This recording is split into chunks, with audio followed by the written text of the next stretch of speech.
కూటమి ప్రభుత్వం వచ్చినాక మహిళలకు రక్షణ లేదంటూ రోజా ఆరోపణ చేశారు. చాలా మాట్లాడతారండి. దాని గురించి విషయం ఏంటంటే మాకు ఒక రెస్పాన్సిబిలిటీ ఉంది, ప్రభుత్వానికి బాధ్యత ఉంది.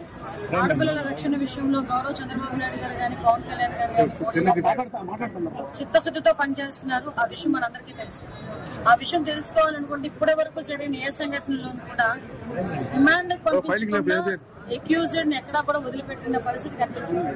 డెఫినెట్ గా ఎక్కడైనా సంఘటన వితిన్ 24 hours నుంచి 48 hours లోపులోనే నిందితుడిని పట్టుకుని అన్ని ఎవిడెన్స్ చూపించి వాళ్ళని రిమాండ్ కి పంపించడం ఒక ఎత్తు అయితే, వాళ్ళకి త్వరితగతిన శిక్ష పడాలి అని ఒకే ఉద్దేశంతో fast track courts already POCSO act కి ఉన్నాయి.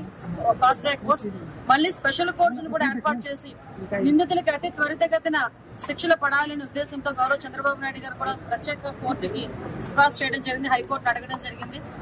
ఆ హైకోర్టు మనకి స్పెషల్ కోర్టు ఇచ్చిన తర్వాత కేసెస్ ని వాటికి పంపించి నిందితులకి త్వరితగతిన శిక్ష పడే ఏర్పాటు కూడా మేము చేస్తాం.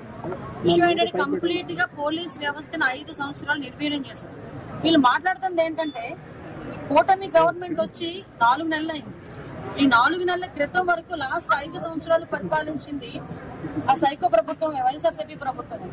అందులోని ఆ పోలీస్ వ్యవస్థ నిర్వీర్యం చేసి కనీసం సీసీ కెమెరాస్ ని కూడా బాగు చేయలేని దుస్థితిలోనే వైఎస్ఆర్సీపీ గవర్నమెంట్ ఉండడం ఒక ఎత్తైతే, పోలీస్ విపరీతంగా గాంజాయికి మద్యపానానికి విపరీతంగా బానిసలైపోయేటట్టు ప్రజలను తయారు చేయడమే కాకుండా చిన్న చిన్న పిల్లలు స్కూల్లో చదువుకునే పిల్లలకి కూడా గాంజాయిని అలవాటు చేసే పరిస్థితి లాస్ట్ గవర్నమెంట్ లో మనం చూసాం. మీరు అబ్జర్వ్ చేస్తే మేము వచ్చిన తర్వాత గాంజాయిని మాక్సిమం కంట్రోల్ చేయడం, అదేవిధంగా ఇంకా కంట్రోల్ చేయడానికి నార్కోటిక్ టాస్క్ ఫోర్స్ కూడా మొన్న కేబినెట్ లోని మేము ఆమోదింపడి ఈ రోజు నార్కోటిక్ టాస్క్ ఫోర్స్ కూడా ఏర్పాటు చేస్తాం. ఈ రోజు మహిళల రక్షణ విషయంలోనే కానీ శాంతి భద్రతల విషయంలోనే కానీ చంద్రబాబు నాయుడు గారు తీసుకునే ప్రతి నిర్ణయం కూడా ప్రజారంజకమైనది. దయచేసి అందరూ కూడా గమనించాలి. విమర్శించే వాళ్ళు విమర్శిస్తూనే ఉంటారు. నేను కూడా చెప్తున్నా, లాస్ట్ 5 సంవత్సరాల్లో చాలా సంఘటనలు జరిగినాయి. మరి ఆ సంఘటనలు జరిగినప్పుడు ఎప్పుడు వెళ్ళని వాళ్ళు ఈ రోజు అనకూడదు కానీ రాబందుల్లో వచ్చి వాలిపోతున్నారు. ఏదైనా చిన్న సంఘటన జరిగితే లిటరల్లీ రాబందులో పదం ఎందుకు వాడాను ఒకసారి ఆలోచించుకోవాలి. రాబందుల్లో వచ్చి వాడుతున్నారు.